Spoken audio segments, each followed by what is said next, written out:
So another person passed away that was a very strong influence on me. It was a OG, Harry Belafonte, and God rest his soul.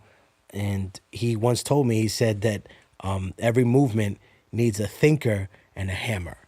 And sometimes we can all philosophize about being doing the right thing, but unfortunately, unless we have a hammer to break out of where we are, we'll be sitting there and thinking all day. Now, if the movement just has a hammer, then every problem looks like a nail, right? So then that becomes the only tool you have. Then you deal with all your problems with a hammer, and you end up breaking everything around you.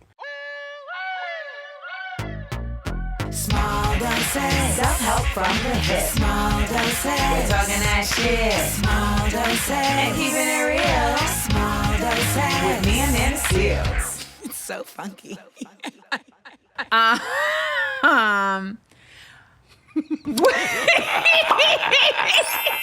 This is what happens. We start laughing and giggling. And, you know, I don't think we've ever told people we always revisit the story of how we met, but I don't think people actually know that story of your seriousness when I met you at Purchase College. I think that at that age, Mike. I was definitely like a really wild, reckless dude, and you were definitely, unhinged yourself slightly, and I feel like that made two people. And I was just telling my friend, my brother Poison Pen, who came up here with me, that sometimes in New York, especially, you find that people that have had either conflict or beef. But we never had beef. It was just a misunderstanding based on my ignorance. But when people have arguments and discussions, sometimes that results in the best friendships, because New York City is a place where people don't give you the time. Like if I make fun of you and you make fun of somebody, you from New York, that means you like them or you take an interest in, you observe them so much that you could say something that they weren't expecting you to say. Like, I paid attention to you. That's that you could tell I like you. If I didn't like you, I wouldn't acknowledge your existence. I would walk past you like you died in a car accident 20 years ago, and I would be like, forget you. But because I like you, I'm gonna belittle you. And then through that course of belittlement, we're gonna reach a position of understanding where I know that whenever I throw something at you, I'm gonna get something thrown back at me. Correct. And when you find that equivalence in someone's personality, you respect that and they learn to respect you. And I feel like as long as people can respect each other, they can deal with the reality that both of them know, but that one of them may not like, right? Yes. Like the fact that Mr. Obama is in fact a war criminal. This is facts. The fact that there are certain things that you can explain to certain people in a very, very knowledgeable and interesting tone, Amanda, but someone that's determined to be insulted by you is not going to want to hear an inkling of truth you have to say. And that's when I take it back to Malcolm X when he said, listen, I'm prepared to hear truth no matter who's telling it. Yes. Right? The only difference is I feel like people have taken that in this day and age and kind of piggybacked off some people that make these broken clock comments about our community. And what I mean by a broken clock is that you write twice a day, but I'm not going to set my watch to you. So you can make these interesting observations about the Black and Latino community, but they fall short, like Newton's law of relativity when you use it on something that's not like a little ball. When you take it to a subatomic level or a planetary level, the numbers don't add up. I'll give you a quick example. For the record, wait, I told you this was going to happen, Jeremiah. This is exactly what I told Jeremiah was going to happen. Nah. I was like, this is going to happen. I'm going to shut up. I said, watch what's going to happen. What's going to happen is we're going to start the interview. I said, Tech is going to talk for 45 minutes. He's going to depress us.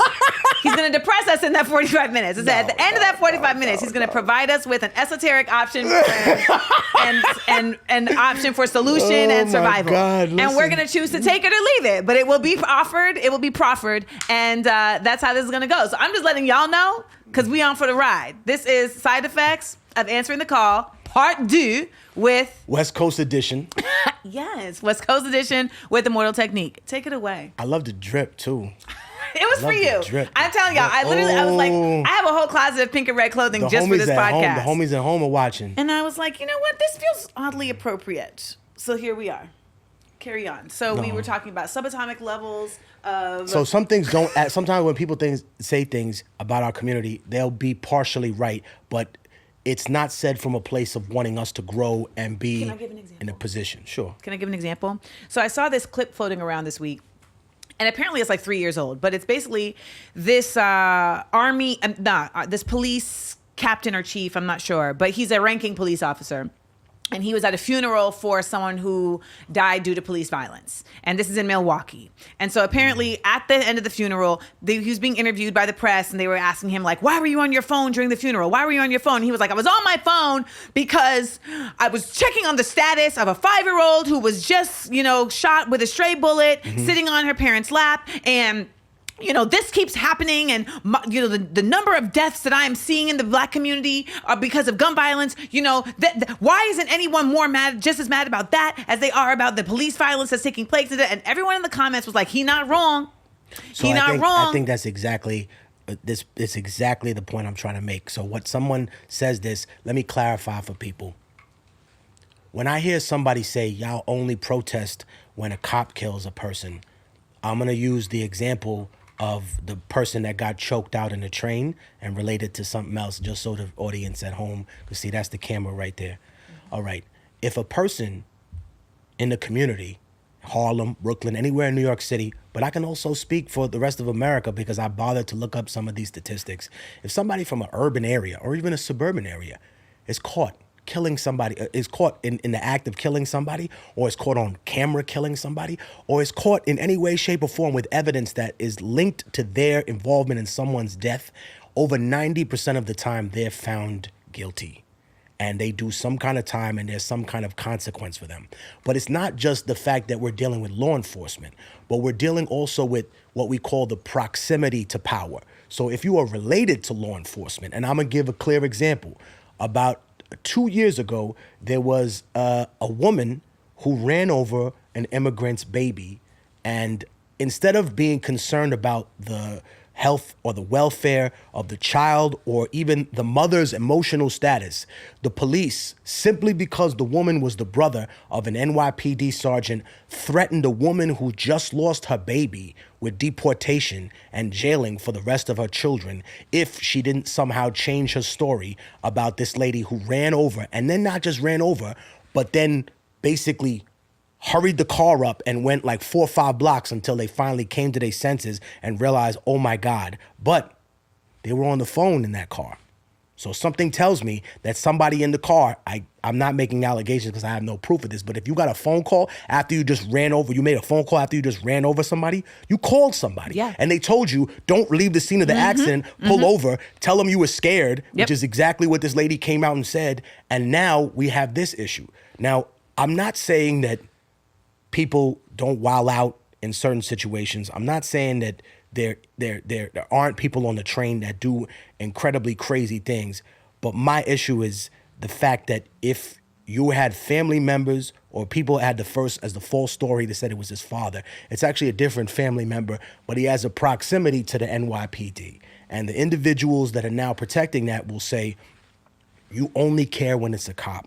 And I'm gonna make an observation. My man, he was more my friend Swave's friend, but he was my friend too. His name was Mo Clever, and he was murdered in Harlem. And his son was killed after he died.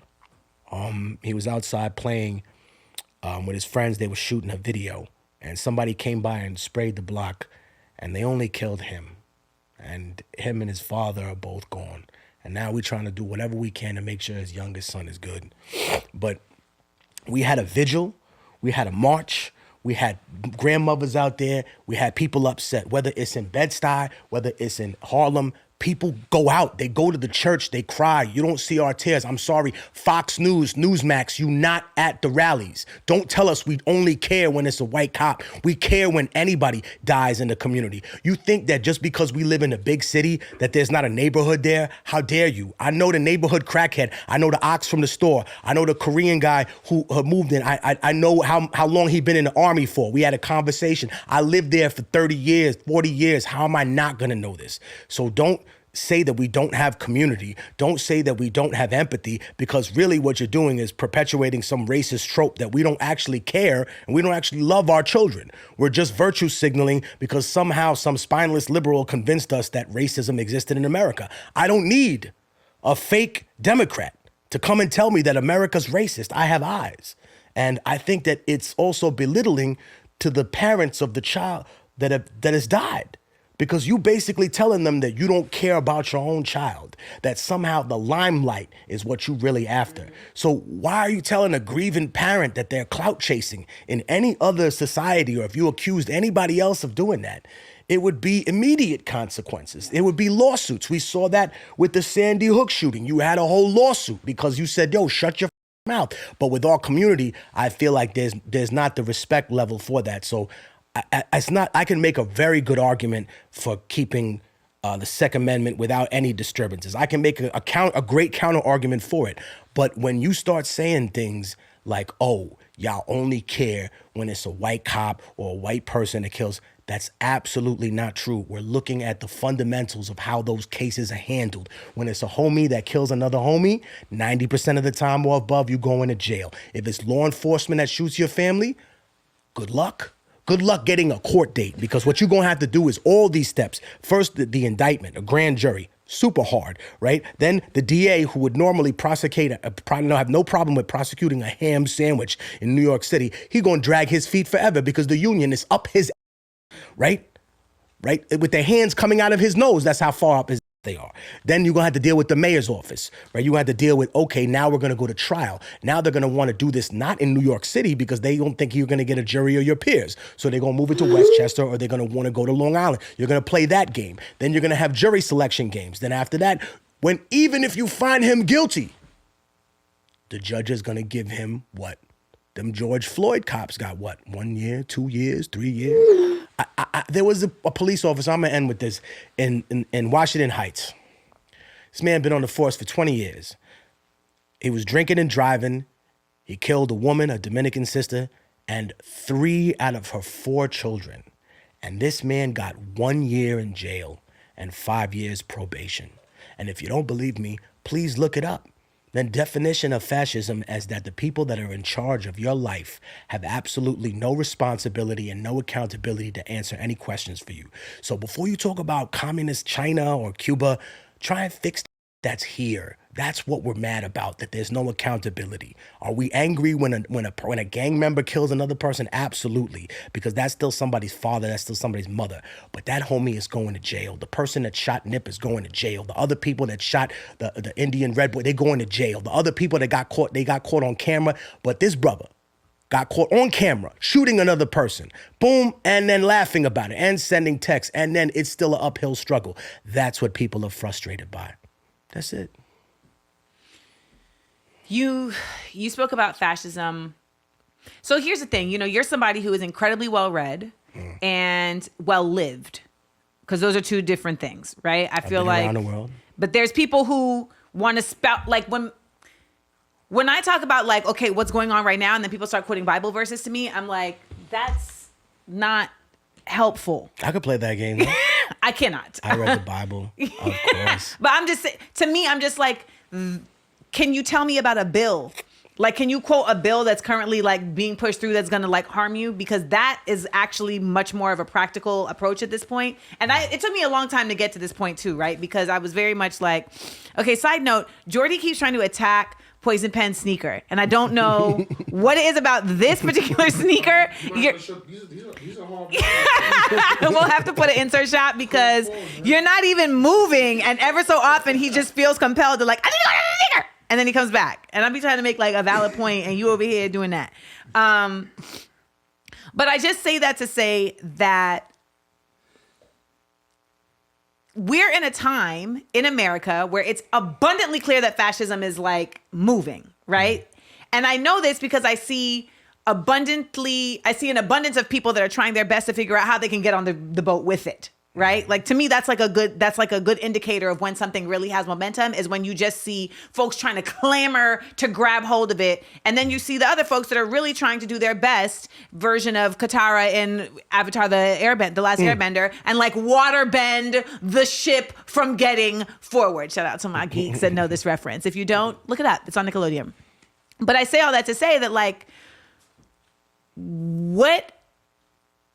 can you explain fascism to folks? You made a reference, but can you explain fascism to folks? And also what you think is the real effort for us right now? Because I know that I do a lot of talking and trying to encourage people to become more informed, but also to become more connected to a purpose that has like more to it than just the quest for money. Because these are the things to me that make you show up differently in certain situations, right? And by the way, I will never recover from the fact that an entire train of people watched Jordan Neely be murdered in front of their face. I will never recover from this because I know that in my time in New York, I experienced a similar situation to where I was being attacked and people watched and didn't do anything. And it actually ended up being these 3 white boys with locks. You can't choose your heroes. That shout out to the 3 boys with locks. Them 3 white boys with dreadlocks. Thank you.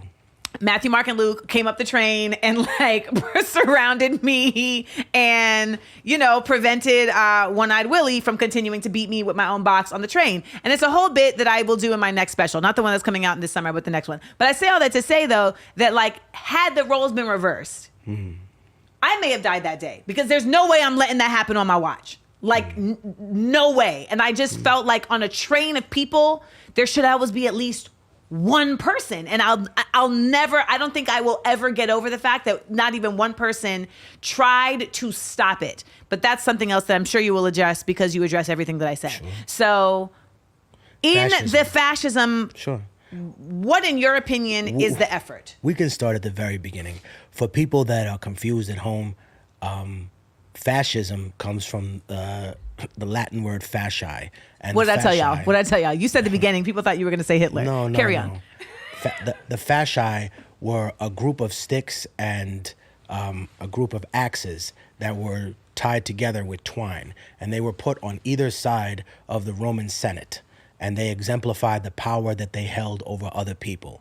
Now, when we talk about dictatorship, that's actually a legal position within the republic. So for those people that are unaware, our great president Eisenhower, who probably was a bigot, but he was a dictator of the United States. He had absolute power during World War II. As a matter of fact, he retained absolute power afterwards because if you pay attention out there, and you're gonna get upset because we're not trying to hurt your feelings, we're trying to inform you, Eisenhower did things that Republicans would call communist now. He told the major corporations in the United States, you war profiteered during World War II. You doubled the price of steel. You made a hell of a lot of money. So guess what? Because we had a gigantic war, we're going to tax you to 90%. I'm going to repeat that, not 90. Some companies got 93, 94% taxes because they had to pay back the man. Nowadays, they would call up their local news station that they own and tell them, we're going to call Eisenhower a communist, right?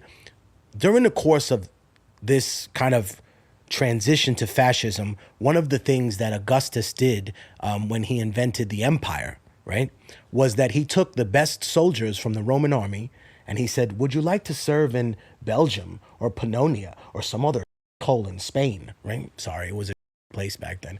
People were dying everywhere. Like they couldn't hold it because the Basque people consistently killed Romans all the time. There was an area they couldn't hold. So would you rather serve in a place where people are trying to kill you? Just a side note, that's a reference also in Game of Thrones to Dorne. That's a reference to Dorne. Carry on. So they came back and they became what they call the Praetorian Guard, which is, in other words, the first police force that any giant city had. Rome had no police force back then. If you study history, Rome was governed in different sections by rich people who just had their own gangs that said, keep order and make sure no one dies. And Augustus said, I'm going to take all the power out of your hands. And now the Praetorians belong to me. And the proximity to power is what protects them. And when you look at what people ask and other people who have held the position of dictatorship, for example, Napoleon. I know we're jumping time, but interestingly enough, when he was asked by the people of Italy, can you invade and, kick this other nation or overthrow the kingdom of Naples or whatnot? He said to them, I will absolutely come to Italy and I will overthrow this government. But I only have one request. And it's really weird when you listen to it, but it's true. He didn't ask them for money. He said, the only thing I say is that when I get there, you cannot question the conduct of my soldiers. They do not take orders from you. They take orders from me. I tell them what to do, not you. And interestingly enough, the Napoleonic Wars are also the birth of guerrilla war because he made a mistake in invading Spain. And at that particular time, it has nothing to do with Latin America, people. This comes from their wars, right? These people would cut up the French soldiers into pieces and put their limbs on trees like we see in the 300 movie. Like, it was barbaric the way they would attack each other. And when you talk about gorillas and apes, for people who are unfamiliar with how those species fight, they try to rip off the genitals and rip off the body parts of their opponents. That's why when people own chimps, you cannot own a chimp like that, because if it fights you, it doesn't want to throw hands with you. It doesn't want to punch you. It wants to rip out your eye, bite out your tongue. Like, this is what people were doing to each other in the name of absolute power. Fascism. Can I also just point out that there was another great ape called the bonobo, which actually is a matriarchal society, and they have evolved to actually not fight to solve their problems. They actually have sex to solve their problems, and they managed to keep. It's true, and they managed to keep the males in the society like from acting up because there's such a strong bond between the women. And when bonobo clans come across other bonobo clans, they don't fight. They share their food. And the reason why we never learned about them at the same way that we learned about chimps, the same way that we learned about gorillas, is because when the original anthropologists came to Africa, invaded Africa, and were walking around and doing whatever the they're supposed to be they think they're supposed to be doing, which in actuality they should have had their home. But when they came through and was writing down, they saw the bonobos in the DRC and they saw the chimps. And they said, we don't care about the bonobos because they were so peaceful that it didn't reflect to them their experience of humanity. They were like, the chimps have anger and rage and they hurt each other, etc. This is what we're used to. But this other is boring. Interestingly enough, the chimps are dominated by something called like an equality basis. So if you give chimps equal food, like if I'm holding a box of cookies and I give all the chimps one cookie, ironically, according to most studies, they'll be cool with me. But if I give one chimp an extra cookie, or if I take extra cookies, they're furious. There's something in them that automatically says wrong. You're a colonizer. They're like, you're trying to start some between us. Destroy. However, interestingly enough, all chimp societies have kind of the same fate.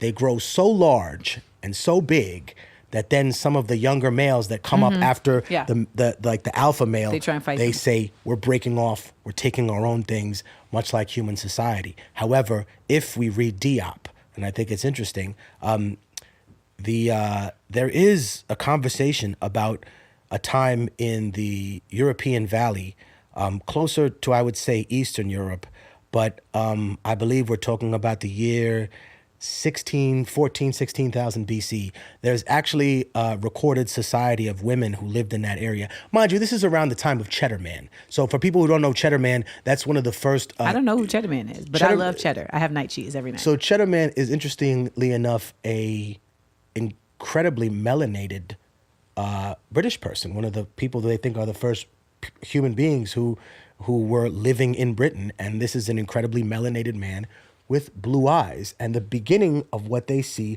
as a thinner bridge nose. And what people are saying is that Cheddar Man exemplifies the idea that Africans moved up to Europe, realized, I have to change the pigment of my skin because I have to absorb the sun's rays, whereas I lived in a place that was so hot and the sun was out that my skin was to block the sun's rays so I wouldn't get cancer, as opposed to here, I have to take in the sun's rays. Also, my nose is thin, not because I have some desire to look like a modeling ad. Right. No, but because I live in a place where it's colder, and therefore if I have a larger nose and I breathe in oxygen while I'm running, I could freeze my lungs to death. I could die. So these things are naturally occurring, and it shows you the phenotype of an individual, whereas it relates to race has more to do with their location than what an individual decided. And some people are flabbergasted. Bill Nye talked about this. But I think that what is interesting is that they show that this society that was matriarchal, that was run by women for about 3,000 or 4,000 years, right, was destroyed by what they call the Kurgan people, which were some of the first people who domesticated horses. And if you look at Europe, it's actually it's not really a continent, although they call it that, it's part of Asia, but it's one of the places in the world that has had the most amounts of genocide, the most amounts of people that come and take over from other people. That's not to denigrate the people, but definitely the society is structured for that. And when you look at what's been normalized, you can look at alcoholism being normalized in Europe, because in the Middle Ages there were no amount of fresh water. And also it was because the Eastern Roman Empire didn't want the West to compete with them, because they were taken over by what they called monophysite Christians, people that believed the Father was equivalent to the Son. So I think that, or excuse me, below the Son instead of equivalent and part of one. So I think when you look at that, the kings of Europe were definitely influenced by Rome and continued kind of that idea of fascism, but could no longer justify it through simple saying, I'm the conqueror and I won. So that's when God was involved. And fascism is simply monarchy without God. And monarchy is simply fascism with God involved. I have God's rubber stamp, which is why the first person to ever denigrate the combination of church and state was actually the Pope Gelasius. He said, you can never combine church and state, not because the church will be influenced, not because the state will be influenced by the church, no, but because the church, the holy church, is supposed to be about the word of Christ, he said, to a group of Romans. And people agreed with him. And for years, this was the way that it was run. He said, how could we do this?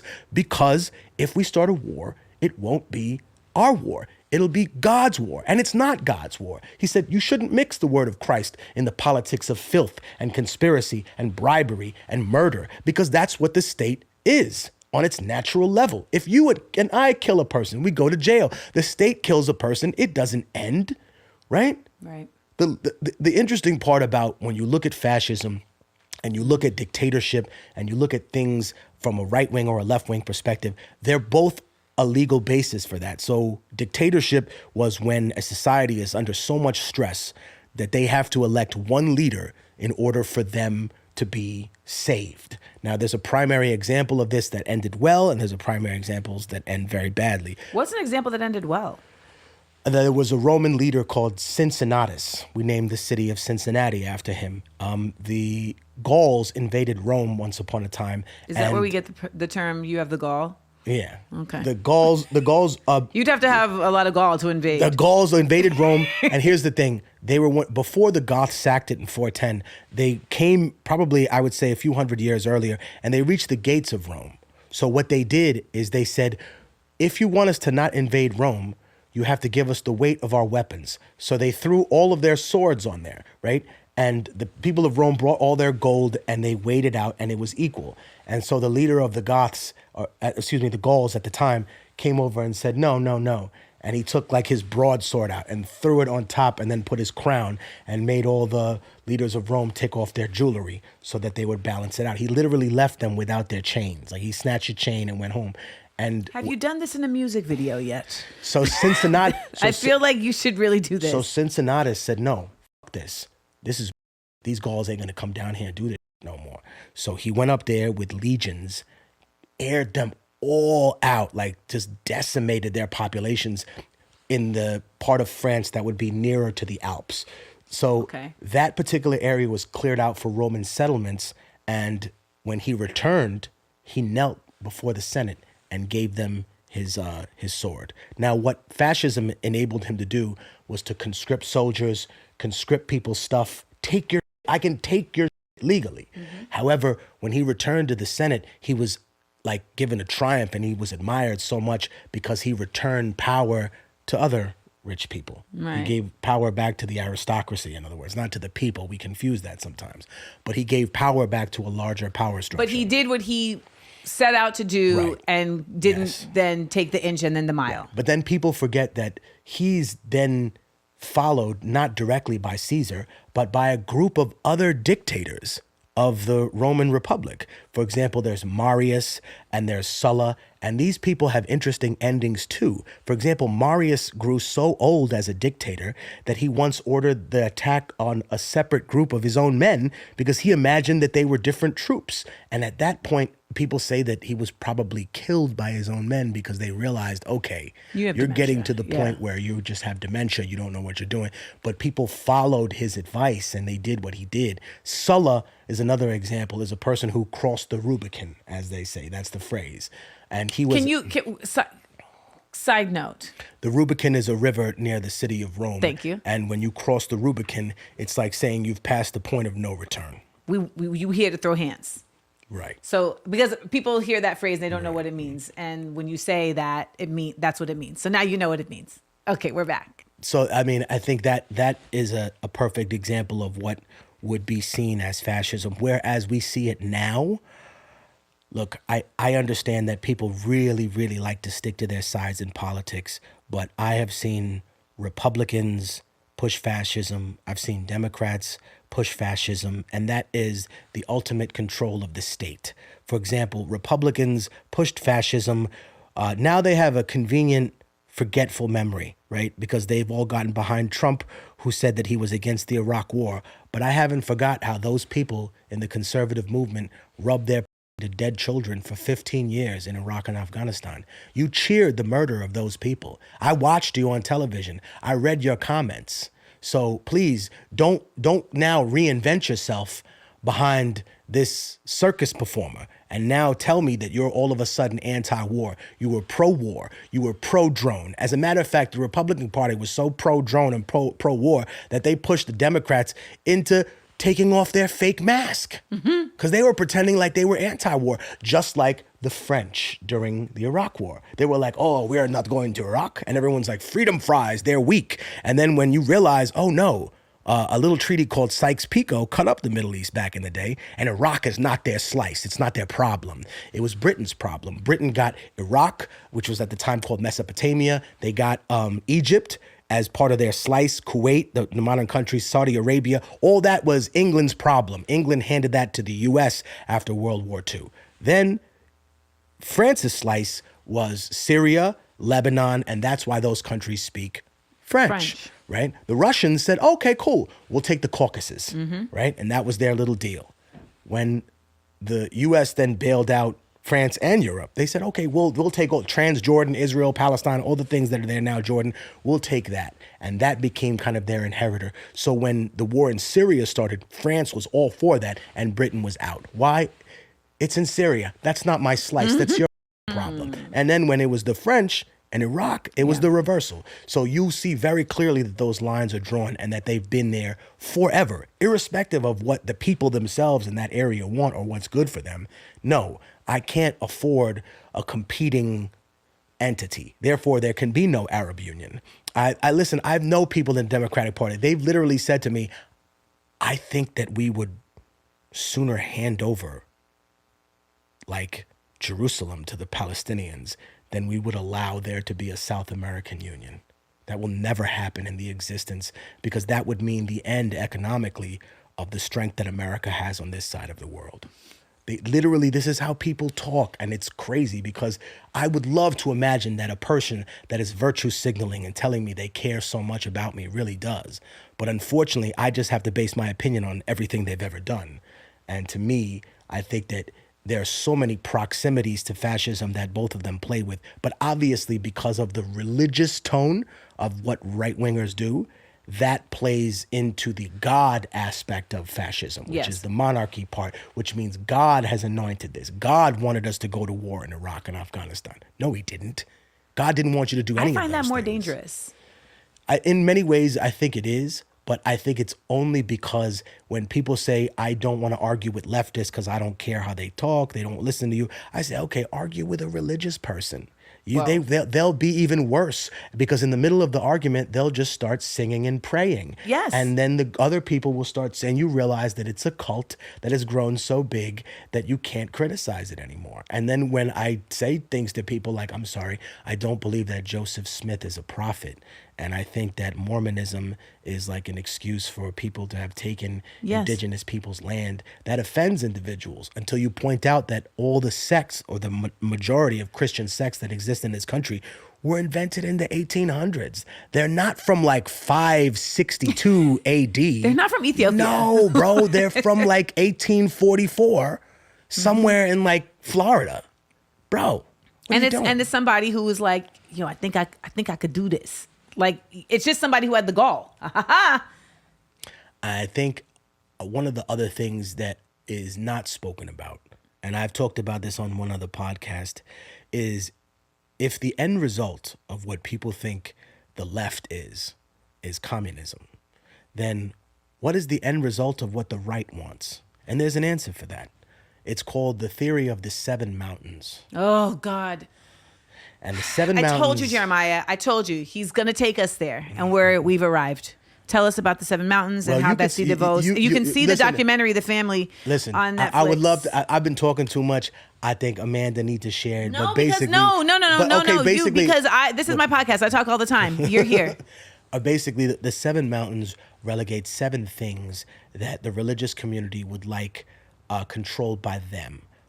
So wait, can we be specific about the religious community? Because I don't feel like it's blanketed. I mean, I feel like it's also very specific to like this southern offshoot of Christianity that came out of but it's also, I think Confederacy. I think it's expanded because I think that people forget that Manifest Destiny wasn't a southern thing, right? It was like Touché. Right? It's something that comes across the board. And I think that whether we know it or not, that other individuals who may have participated in the slave trade did so by thinking they were doing those people a favor in their own head. And what I mean by that is that wickedness is often done with the excuse in the person's mind who's doing the wickedness by thinking that somehow I have to justify it to myself by acting like I'm doing something for you. Mm-hmm.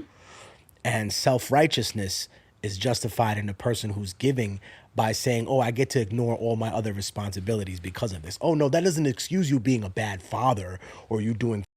No, because I've seen people that can balance those things too. So it has to reflect in a person's character. Whereas to the religious community you speak to, it is tricky to put them in that box only because conservative Christians, when they first came out as evangelicals, were not a voting bloc. The first president that they actually voted for was Jimmy Carter. Not Ronald Reagan. Right. They thought Jimmy Carter, and they voted for him, ironically, because they thought he was a moral man. They didn't think he was the best candidate. This is the truth. When the pulpit came up, they said, no, this man is not, we don't know if he's the best politician, but he's the best Christian for this job. He's a person we can look to, and his moral compass is good. We know that this is a good man. And Jimmy Carter, people have a consensus that he wasn't a great president. But no one says that he had any sex scandals. No one knows about him, you know what I mean, getting domed out by a secretary or burying his wife in a golf course or starting a secret war or bombing people with robots. He didn't do any of these things. In fact, he put solar panels. Right. I mean, he led the White House. He led a failed rescue in Iran, which was also something that Henry Kissinger helped to shoot him in the foot by because he wanted Reagan there. But that's a much longer story. However, so back to the point, the evangelicals themselves do believe in a lot of these things that aren't necessarily attached to the Bible, but they've become kind of this overarching reality of what has to happen for prophecy to occur. So when they support Israel, people have this confusion that, you know, for all the people that may watch this show that are Jewish, it's not Jewish organizations in America that are the biggest supporters of Israel. It's conservative Christian organizations. And there's this kind of duplicitous nature to it because their prophecy says that 2/3 of all Hebrew people have to die and then the last 1/3 will come to Christ. I think that that's terrifying, if I would be honest. If I was someone else and I think, wait, so I have to die? And then my point about Mormonism following in suit with that is that when you look at what it says that Christ disappeared from there, appeared here in the year 1000 AD, and that everyone on this side of the world was white. And because some committed sin, right? They were cursed with the mark of Cain, and they were made black and brown. I'm sorry, but that's fundamentally racist and also patently false. Yeah. It's historic. It has no basis in history. It's something I literally can just look at. homeboy was in the woods and he probably ate a mushroom that had. If we're saying that, then all religions started that way. Well, I'm just saying, I mean, it's like he probably had some type of, trip and was like, yeah, this makes sense. And then went along and pushed it. And people are so in need of like leadership. Let me just say this. I feel like it'd be white people in the cults. For the most part, it'd be white people in the cults. In America, it's like I rarely hear about black people getting sucked into cults the way I see white people who sucked into cults. But I think, listen, if you want to... What is that? I'm not sure, because there's so many religious black folks and religious Latino people that their standard bearer is Pat Robertson. That they get their gene. Are they in the cult where they're getting and they eat? You know what I'm saying? Well, like, I'm not saying that they're in the eyes wide shut cult, but they participate in the cult by supporting it monetarily, and also, interestingly enough, I'd like to think that they're all bots that are in like digital blackface, but some of the people that comment on this are legitimately swung. And I think there's another factor that we haven't really discussed, and that's what we call rage farming. So when people make a post about something and there's no real discussion, right? There's nothing that they're actually going to promote in terms of a discussion. They know what they're doing. I was having this conversation with Penn. The same conservative people will come to my community and tell me these black people bring crime. And then they'll come to the black community and say, hey, you know what? We were going to give you these reparations, but we spent the money on these immigrants. Like, you don't have $12 trillion, bro. Let me tell you something. Right. If I owe you $10, right? And he claimed he can't pay you, but he at home with $12 million, it's a slap in the face. And this is how they play the community. Now, when I hear people that are misled by some of these statistics, I'm not immediately angered by them, because I think that there's something to be said about people that only advocate for their people. I think everybody needs that. And there used to be a time in which I was more combative about that, because I felt, no. And now I say, oh, no, you've just been lied to. Oh, I'm still in the time that you were in. I'm still in that time. But I think it's because they're expecting something different. So when they come to me and they say, Latinos are so racist, I laugh and I'll be like, you want me to tell you how? It's a remnant of a caste system. And there is a legal basis for a person that's so-called indigenous becoming white that's not available to black people in Latin America. And we had a discussion about this last time. It's because a white person that marries an indigenous person is called a mestizo. White person that marries a black person was called a mulatto, racist term. But then let's take it one step down. The Latino person that marries, the mestizo that marries a white person is called a castizo. A so-called mulatto that marries a white person is called a cuadroon in that society. However, if the castizo marries a white person in Latin American society, they're legally white. If the cuadroon, so-called, which is, again, we're using these disgusting terms just to make a point, marries a white person, they're still going to be an octoroon, sextroon until you pass for white. That's the rule. And that's why you see so much racism, I believe, in the South, not just because they're racist white people, but because of that black cop syndrome. Because so many of the white people that are in the South actually have passed. Your grandparents were passed for black. You were the white people that tanned. And that's why you had to be harder on black people so they wouldn't know that you're black too. Because if you take a lot of them racist black people, racist white people, they have about 5-10% sub-Saharan African DNA. It just don't show up. And that's the crazy part. It makes you realize how much people have denied themselves. And so when I have conversations with individuals, I'm capable of having them on that level where I say, hey, brother, they're hoodwinking you. You do realize that. Oh, by the way, you cannot intimidate me with Crips and Bloods, because I know the origin of those people and I know the OGs. And I will I'm the person that can still go back to Sureños and Norteños and people that are my people and indigenous and say, this is how they set us up. They claim that these people come to our neighborhood to bring crime. First of all, the thing that brought them here was a crime. Can we start with that? Right.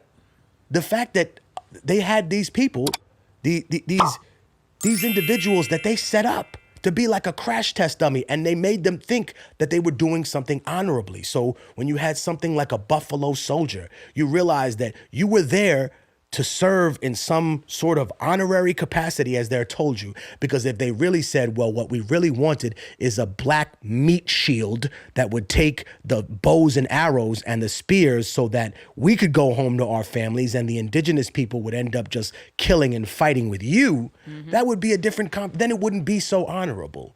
Which brings us to the other point, ladies and gentlemen. If you don't like participation trophies, then we shouldn't give medals to soldiers for wars that we don't win.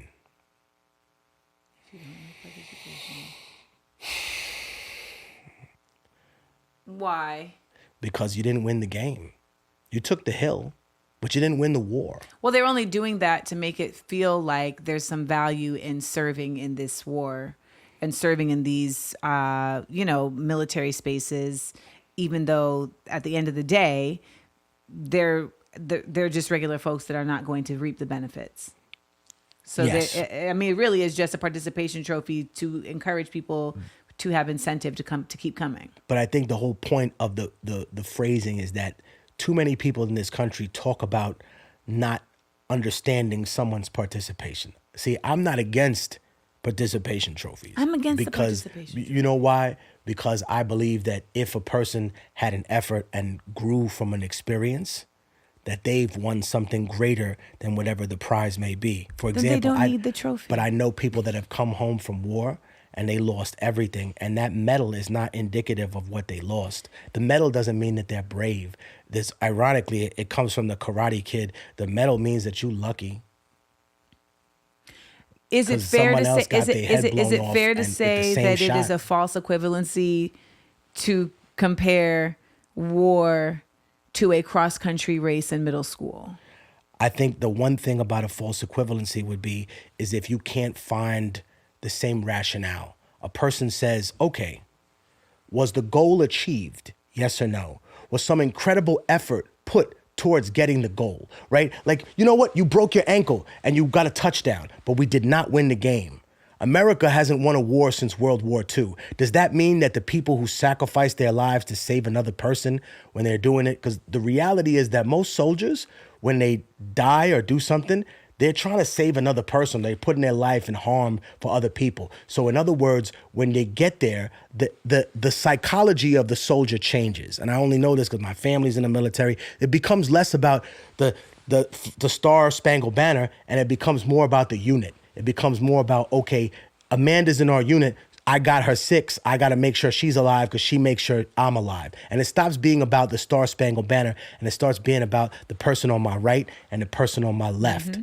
And that, if I participated in you going home alive, then that to me is a great medal. But at the same time, we didn't win. The way we left Afghanistan was an absolute shame and shambles, worse than the Russians. The way that our war in Syria and our war in Iraq ended were an absolute disaster. And I think that there's something that could be said about the sacrifices that people have made within that. Now, is it totally different in terms of practice? I think that's what's being rewarded, though, like the sacrifice. I don't think there's the same level of sacrifice in playing a football game. No, but I think the difference is if a person, obviously, well, again, because we're comparing the philosophy, not the action.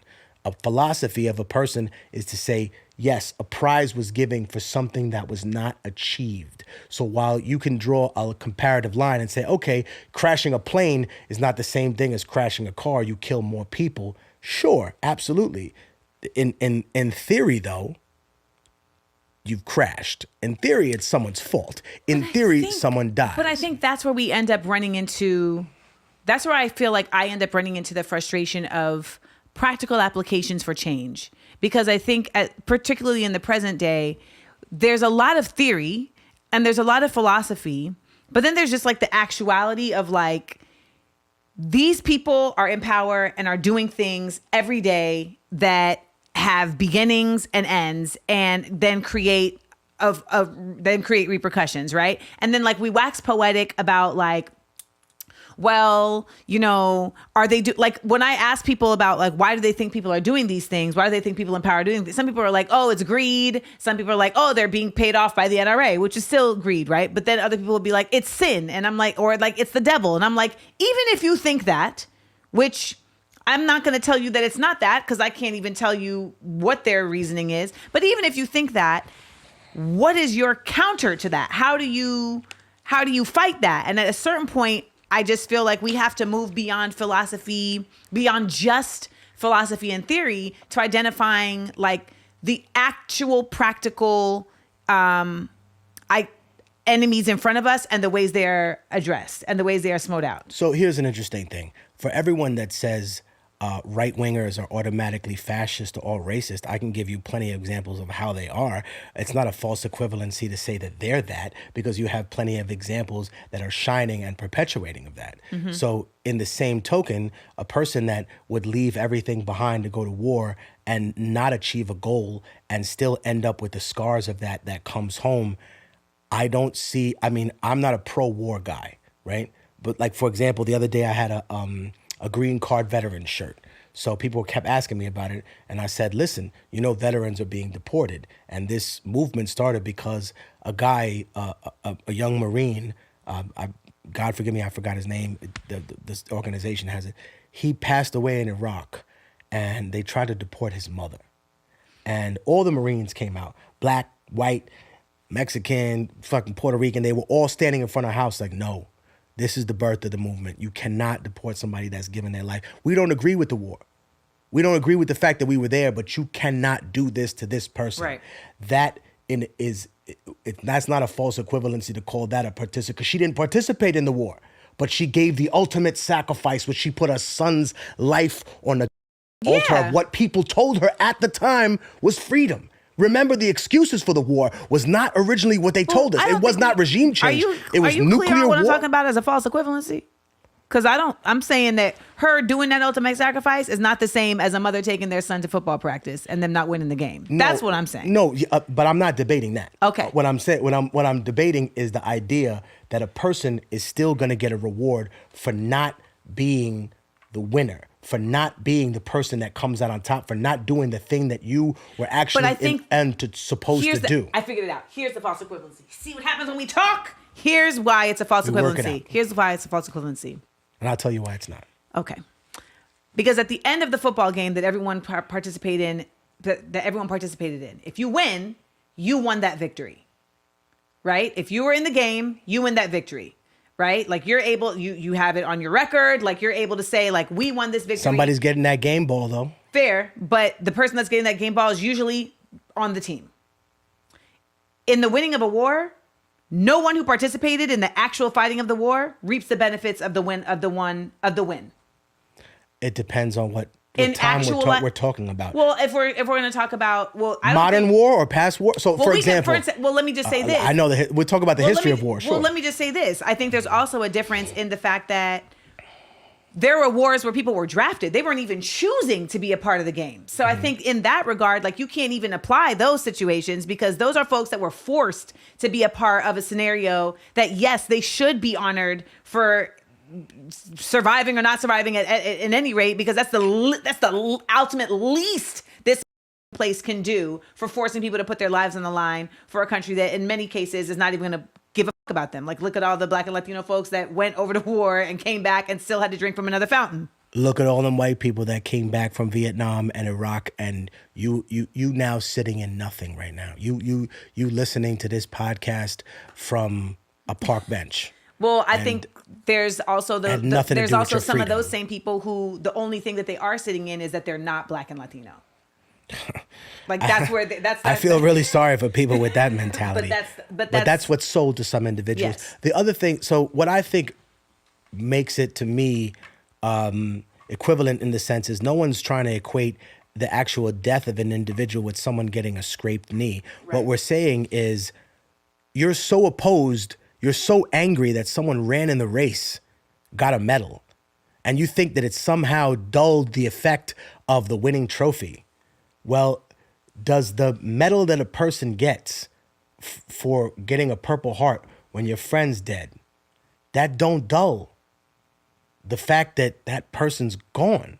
Whatever happened, it doesn't take away the pain and the suffering and the sacrifice that you had to make for that. So it's not a question of equating death with, like I said before, a scraped knee. It's with the idea that whatever you were told to complete was not completed. When it comes to war, though, I will say this. We started with Rome. We can go back there and go up through the ages. During the Republic, right? During the Empire, they paid the troops. During the Republic, Roman people that were signing up to be legionaries were not paid. They took their weight in bounty and booty. And what I mean by that is after the Roman legion left, they had what they call the followers' camp. And if people want to look up followers' camp, it was where the Roman legionaries kept their slaves that they took from places. So they had a personal stake in the war winning. So yes, throughout history, I can give you several other examples from indigenous tribes and also African societies that did similar things. And why I think this is so important is because it plays into one of the most powerful criticisms that I've ever had of this country. And the problem that I've had with America is the cowardness of the United States to just admit that it did things because it could. The Romans, the Caliphate, these other societies, when they took slaves, they would say, I'm sorry, you lost the war. That's why you're a slave. They did not need to invent eugenics. They did not need to invent fake science and justify it through a series of arguments that we're living in the remnant of. That's what created the racism that we live in now. Not anything else. Those justifications. Because if it literally had been, we took you because we could, and that's what it is, when the slavery ended, people would say, well, they're not lesser human beings. They just lost the war. Yeah. They lost the war. Okay, these people lost the war, and now they're fine. They're great. We don't think that the German people are subhuman, but they lost the war, right? We all can agree on that. They got their kicked, and we put their flag in Berlin, but we didn't say that they were subhuman. That is my problem, and that is opened up by realizing that those participation trophies are things that society has been more than willing to criticize in the day and era that we have now.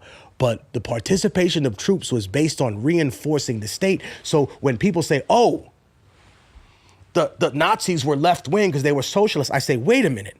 There were 3 companies in Nazi Germany that were like the forebearers of everything, that controlled everything. So where was his infrastructure program? Where was Hitler's free lunch program? No, it was an imperialist fascist society. The fact that it had the emblem or the idea of a National Workers' Socialist Party was to create some sort of populist message. And I think this is wherein people get confused with the lexicon, the vernacular, whatever people want to choose to call it, the phrasing of it, rather than the actual meat and potatoes. That's what I'm trying to talk. That's what I'm trying to say. So when America stole people, it just said to them, you know what? We just took you and that's it. But because of eugenics, because of the other 3/5 of a man, and to go back to the original point, this was reinforced, unfortunately, ladies and gentlemen, through religion. So when we talk about making a change, if you want to make a change, and I saw you going off about the kids that were shot, I'm afraid that you're addressing the wrong people, Amanda. You have to address the religious leaders of the United States, because they have... Oh, I address them too. They have, but I'm just saying, I think from now on, what people that really want to make that change in that community, in the right-wing community, you have to address the religious leaders, because they very much have much more control than people think that they do in this society. I wouldn't say that they're equivalent to like a high rabbi in Israel yet, but that's the power that they lust for. And I remind people... Speak to the 7... I remind people the reason that I feel like America, from a godly perspective, from a religious perspective, is misguided, is not because of interracial marriages like people thought in the 50s. It's not because someone's gay. It's because when this country was founded, there were a group of people that made themselves God, that lied and pretended like they had the authority to call someone else a person and not. And when you tried to make yourself God, that's the moment that Christ abandoned you. And that's the moment that Christ abandoned this nation. And until you atone for those things, because it's one thing to apologize. It's one thing to say, hey, forgive me, God. But when you read the Bible, that's only half the sin. The other half of the sin in correction is to atone. I stole from my friend. I'm sorry. Okay, great. Are you going to give him back what you stole? Restorative justice practice. Talk about like, yo, man, I'm sorry. I'm sorry you spent 10 years in jail for a crime you didn't commit. Go home. No. Compensate. Even the most racist state gotta atone. They gotta atone. But here, so my problem is this. My grandfather, God rest his soul, was a Moor, like a Fez and all that. And according to, because there's a famous saying that all Moors are Masons, but not every Mason is a Moor. He used to have a Quran. And I was like, well, you're a religious man. You live in a Catholic country. What is the Quran for? So I asked my friend of mine. I don't know too many Masons. I'm not a Mason myself, but I asked him, I said, what is the significance of the Quran? And the brother broke it down for me. He said, brother, none of the works of Aristotle or Socrates or Cicero or any Greek or Roman exist in any papyrus or parchment or wax scraping. The only reason that they exist is because Moorish, African, and Islamic scholars decided to recopy these things in like the 3rd, 4th, 5th, and 6th century, right? And thank God, because then the Mongols came through and burned your library. So thank God you recorded it and sent it to all parts of the world. How could you take people that you knew were capable of not just building their own society, but preserving yours, and pretend that they're a monkey, pretend that they're less of a person just because you're behind Europe economically and you need to create an infrastructure? That's what you needed. So without being honest and without coming to terms of why America did these things, that's always been my main issue with how people see slavery or see all these things. It's not the past, it's the future, right? We talk about the Middle Passage, we're not talking about the past. Sure, we can have a complete conversation about what the Middle Passage was and how it relegates to the past and how it invented the world that we live in now, and how 90% of the African people that were stolen from Africa were never actually brought to the United States of America. They were all brought to this place that we call Latin America, Central America, and the Caribbean. But the reality is that for a giant period of time, the people that ran this country knew that. George Washington was a Mason. He knew that. Thomas Jefferson, Mason. They knew that. So you knew these things, right? And at the same time, you still perpetuated the great lie. But even you got a participation trophy. Harlem. But oh, before we go any further, there's something I want to bring up right now that's kind of close to my heart, and I don't know. I didn't know if I was going to say it on your show, but I want to say it now. okay. I want to send a rest in peace to my cousin Daniel Gutierrez. I buried him 2 days ago, and I just want to let everybody know out there that he was a personal inspiration for me. And I don't know why I'm decided to talk about it now, but I want to send a message to your fans. My cousin was a studio engineer, and he shared a studio with 2 other people. And there was a young lady they hired to be a receptionist in the studio. And these cowards that can't take no from a woman because she broke up with some idiot. And then he came to the spot and wilded out and apparently killed her and then killed the person that she was seeing. And made a phone call saying that some guy walked in and described my cousin and said, I didn't mean to kill him, but he walked in the room. So they killed him too. And it breaks my heart because I think we're talking about life and death and all these things from a very abstract position. But this is the reality that we live in, right? And my cousin was one of the first people that I ever knew with a studio, right? He had he had his egg crates on the wall. He ripped a mattress, and them niggas, him and my cousin George, who passed away, died in a drunk driving accident. That's why I never drink or drive. he was the first guy who ever got me to record even me laughing. Like some of my friends, sure, my friend's father, great man, he had a video editing studio, but I'd never seen like a recording booth. Like they had a SP1200 and you know what I mean? Like they had a 4-track and funny stuff. And I just want to say rest in peace. And I just want to tell my family that he's in my heart and I love him and that he stays inspiring me and that I'm going to shout him out on the next project that I do. And I just want to remind people, yo, like the ladies out there, be safe, yo. Be safe. And there's nothing wrong with telling your friends that there's a problem. There's nothing wrong with that. And also, fellas, you got to be careful when you're rushing into something, right? She called saying that there was some kind of crazy thing. But the part that bothers me, I'm going to be real with you, Amanda, and this is where I feel like I wanted to come to this platform because you got a big platform and maybe you could help. The woman was found in a suitcase, chopped up, and the dude was shot and moved to the side of the road. And then this brother that they say killed my cousin, some random black dude named Jenkins, they put all the blame on him. And I thought to myself, well, that's convenient, right? Because if I try to move this couch right now, Amanda, I'm not going to be able to do it. Right. But if you and me try to move this couch, we might be able to push it. It only weighs 120 pounds, yes.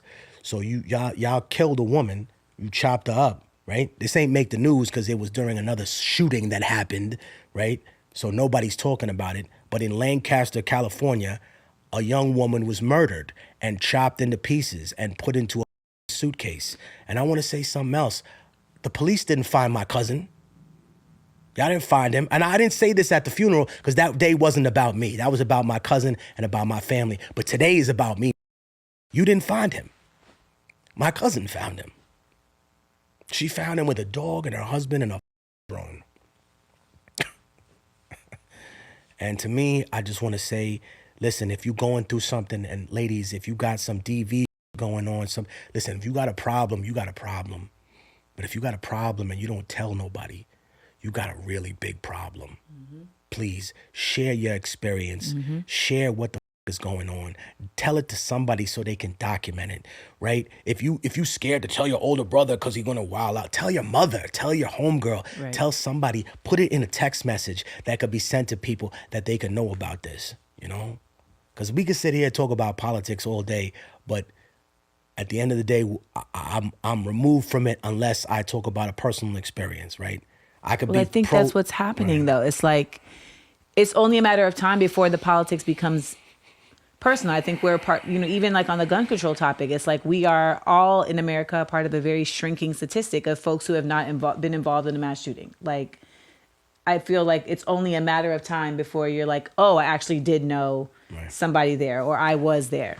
That really hurt my heart too is what they got a jail phone call and they caught him talking to his cousin and he was like, yeah, I had to get rid of that, whatever. Blah, blah, blah.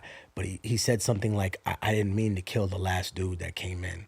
Like some heavy set Latino guy. And he was describing my cousin. Right. And I'm like, my cousin only went there because a girl that worked at his job that was like a receptionist or whatever, she was trying to be a singer and some of the other engineers were cool.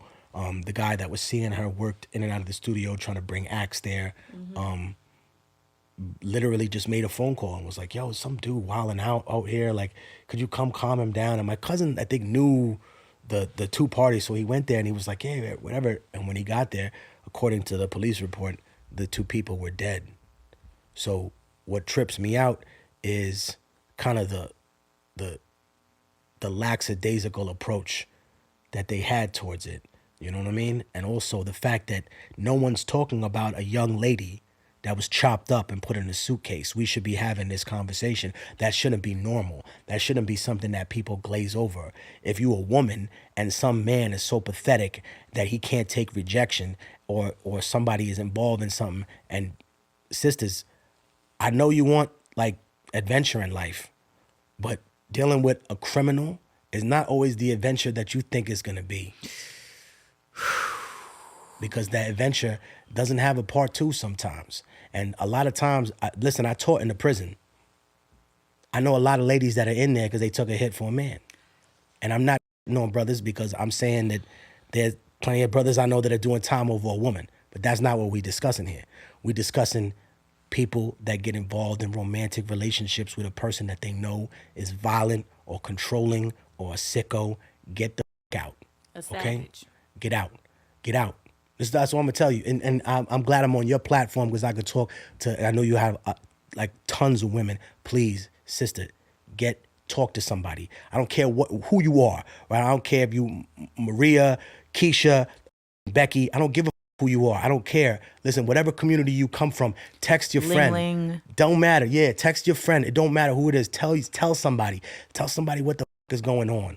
Please don't let it end up like that, because unfortunately, this is actually the end result of that, and just the pathetic nature of some man that can't take a woman moving the on, Just moved on. I don't want you no more. I can't deal with you. Okay, cool. There's 2 billion other women in the world. I'm gonna go find one. But no.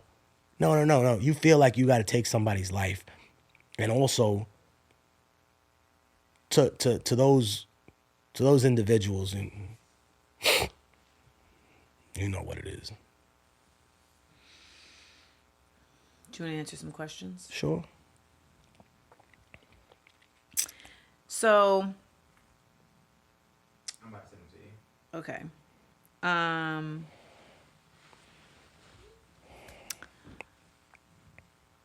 I didn't mean to make it all dark like that. No, I'm sorry. it's not. It's, you know what? It's not even about dark. If I didn't get it off my just- chest, I'd probably it's- be in a bad mood, though. I had to say It's no, because it speaks to the necessity of, and it actually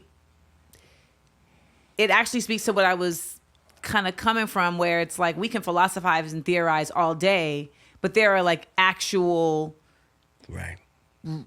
people dying, right? Like there are actual, it's just like everyone who supported like the repeal of Roe v. Wade did so on paper, not realizing like, no, like there are actually going to be women who die because they can't get an abortion. Like that's just not like a belief that you have. Like there's an actual People with thing. real medical problems. Yes, not like- somebody who's frivolously killing. No, and What that's the- always let me just. no, because these people what are you don't know thinking, anything. yo? And so there's like, so at this point I find myself, I feel like I've done a lot of philosophizing and talking about just like the histories and the how do we get here. Like people are very quick to be like, well, we was here first. And I'm like, yeah. But in the now, in the present day and time, in this story of our lives, how do we exist in a way that is challenging this?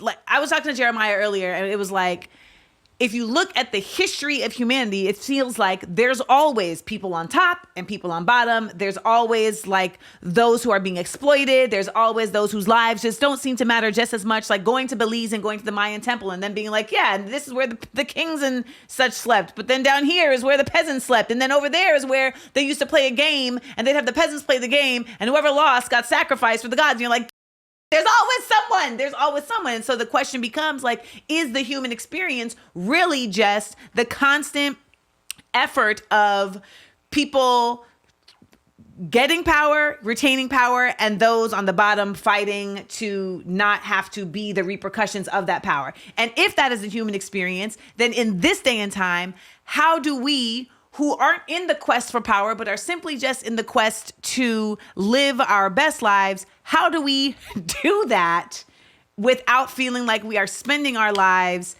fighting in a way that doesn't allow us to experience any level of joy in our human experience? That's the part where at this point, I'm really trying to like wrap my head around. And so in your work as an artist, beyond just the work that you do as like an actual like activist, as an organizer, as somebody who is, doing the best version of ethical capitalism that I've ever seen. And some like outside of that, just as an artist, I feel like there is like a joy in your work in that way, and a way that like you use your artistic gift, because I don't think we've ever acknowledged here, this is like a gift. This is a whole gifted MC. Like we haven't even talked about the raps.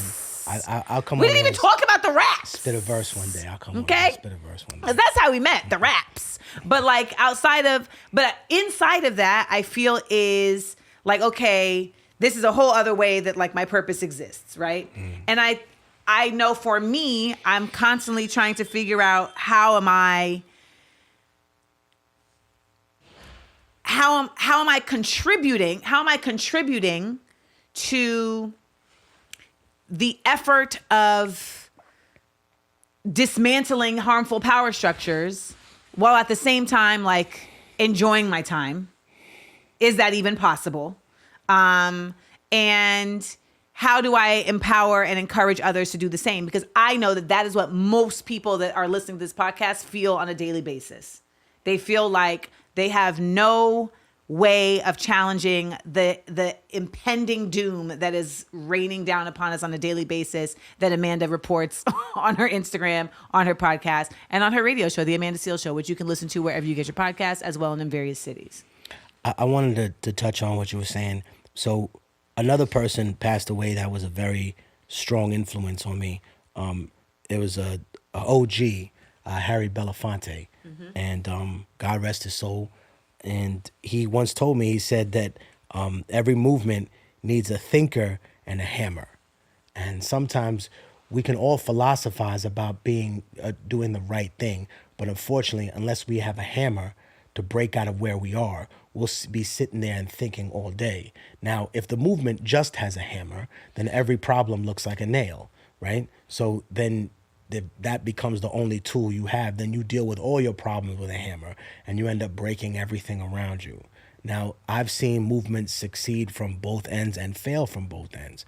And I think, big shout out to Harry, because one of the things that he did was humble me. Hey, he asked me to run a program in prison with a sister named Carmen Perez.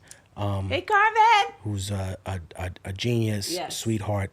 And at the time, we were working at a spot called Horizons, and we ran a program called Confronting Trauma Through Writing. And I think one of the things that makes human beings unique is, well, we're, besides Neanderthals, we're the only ones with a speech gene, but we also write down our experiences and we detail them so that other humans can look at that and say, wow, look at this immense suffering. And on one end, it's a warning of don't become like me. And the other one is, you're already like me. You just don't know it. You've already lost. You've already gotten through. Things have already been taken from you. And they made you feel like it was your fault that they took it from you. Somebody did something to you, and they blame you for your anger towards it. And it does create an understanding for a person that wants a balance in a society to say, what am I willing to give up? I had a relative who stole another relative's identity to get out of the country that he was living in. And I was mad at my relative. And then my dad put his arm on my shoulder and he said, "You're an immigration advocate, right?" I said, "Absolutely, Father." He said, "You never thought it was going to cost our family something? Is it supposed to not cost us something?" And I said, "I thought of it that way." And I said, but it's wrong that he said, "Yeah, that's true. It is. He shouldn't have done that." But at the same time, we're asking other people to say, look at an individual's life and what they could have possibly achieved and where they are in a society. Don't ask them to hold that if you can't hold that. And I thought about that.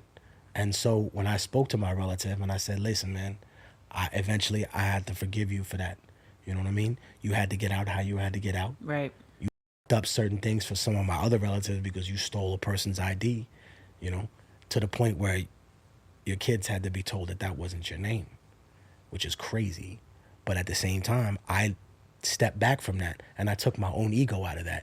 And I said, well, now we have to sacrifice for that. And on top of it, after all that happened, my dad would still take me to the immigration center in New Jersey, in Plainfield, New Jersey, where we sponsor 2 people. So I always tell people when they come, "Oh, you're just getting involved in this." No, it doesn't matter who the president is. I've been involved in this since Clinton was president, right? Clinton, and then Bush, and then Obama, and then Trump.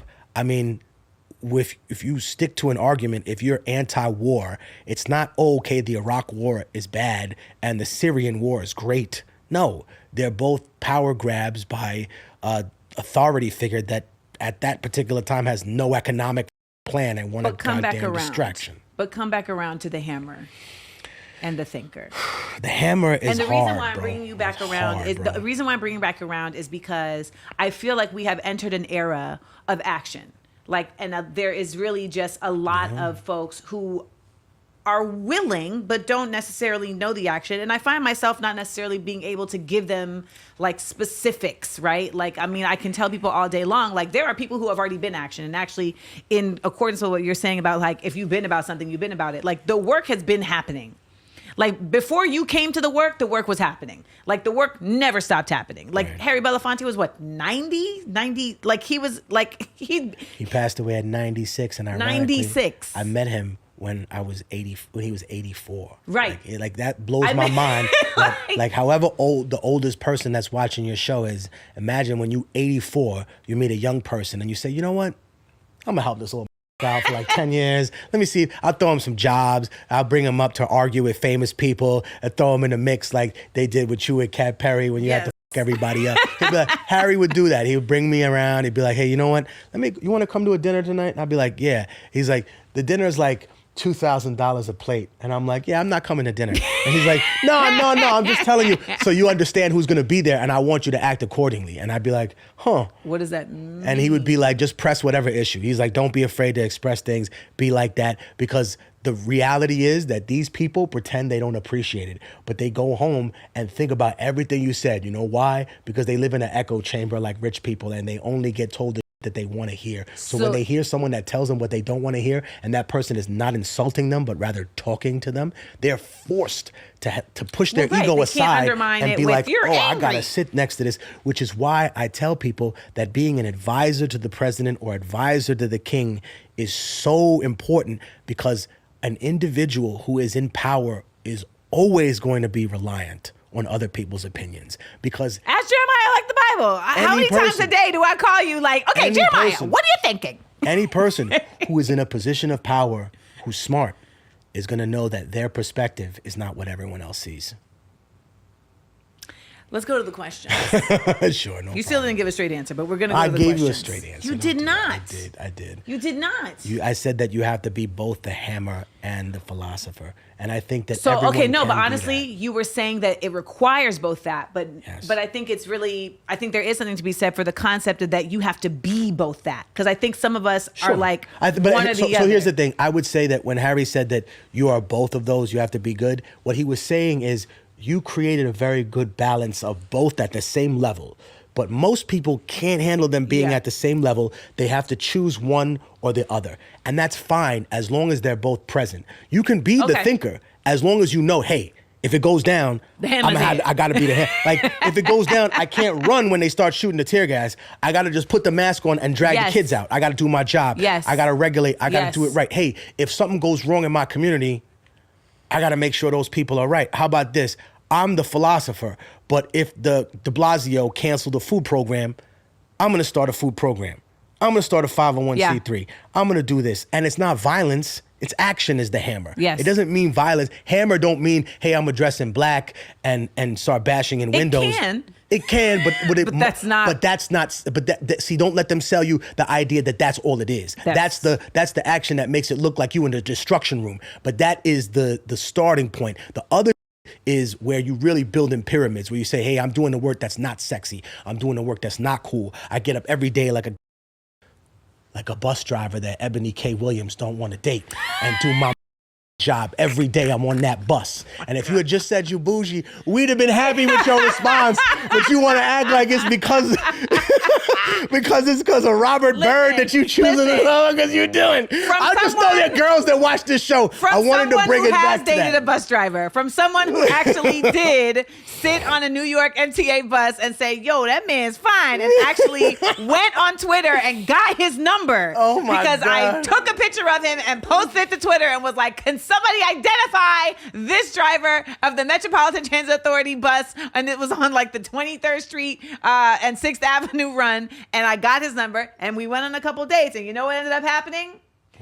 He was lying. He had a girlfriend the whole time, and he tried to take me to the movies in Rockland County so that he could avoid getting caught. Left county lines. He tried to leave county lines. Oh my So God. you know what? It goes both ways. Hey, listen, it's all right. Ebony, I own a bus too. True story. All right, so it's time to go to the questions. Now, y'all already know if you want to get access to hearing even more of the knowledge and the gems that is going to be dropped during these questions, you got to go to the Amandaverse because that's where it's going down. All right, so we'll see you over there. But I say that especially in the music business. You do not know people until the moment they do not get what they want from you. And then you meet them for real. Now, all of those are really great advice and incredibly valid. However, none of those answer the question. I was trying to sneak that one. It's like... Christopher Walken is not the king of New York, okay? He's never involved in like that. But people... I am not an AKA, so I also just want to remind you guys. Unbelievable, bro. Yo, for years, I kept a bottle of Nas's Merlot in my house. I have Merlot. I'm like, oh, this is Nas Merlot, remember that? Will we ever get... What's the end of the sentence? Yeah. Will we end the sentence? Yeah. Will we ever get... Yeah. What are they asking? I know what they want. What are they asking for? They want the record. Yes, the record. Middle passage. Will this is your detox. Will we ever get it? You missed the ghost story. But it's all right. All right.